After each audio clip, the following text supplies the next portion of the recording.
Dear brothers and sisters, let me begin my reflection with this line. Let us choose well the battles that are worth fighting for. Let me repeat that for emphasis' sake.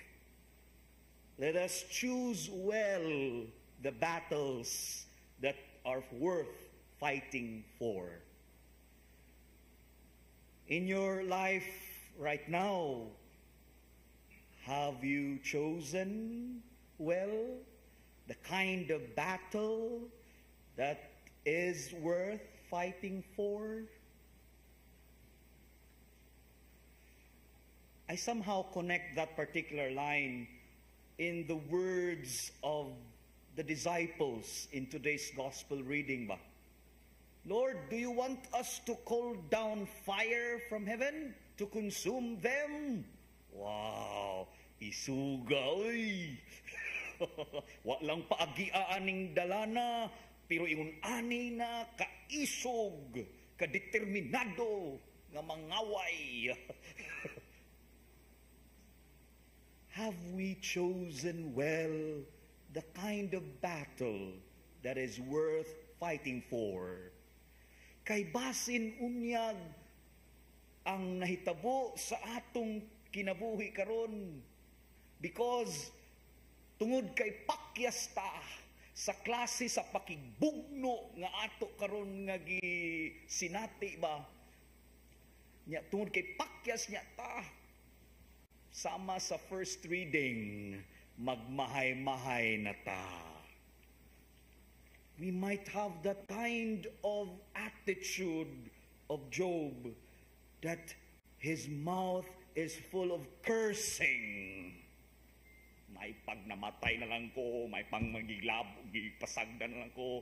All this, mga pagmahay, because the kind of fight, the kind of battle is not worth fighting for. Brothers and sisters,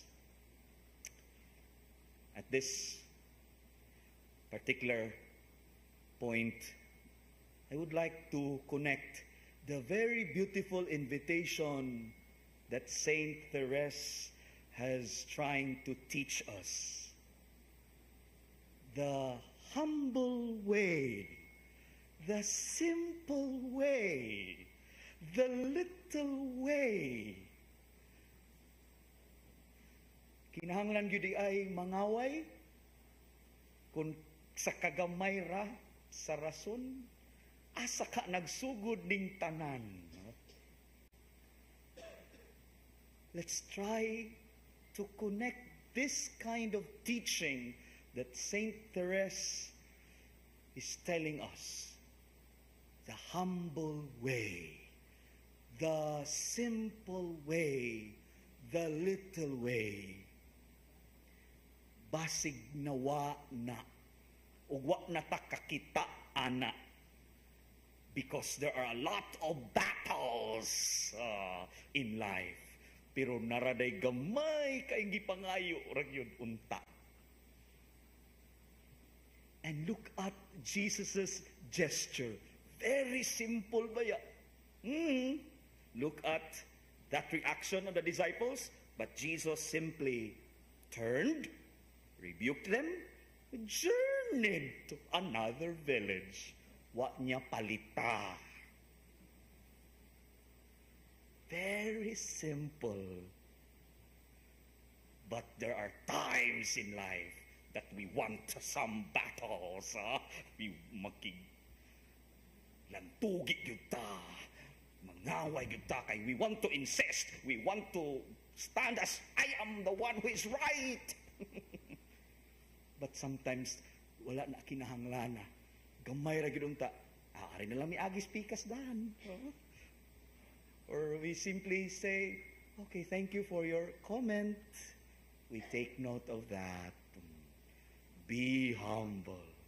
Learn the simple way, the little way, so that we can choose well the kind of battle that is worth fighting for.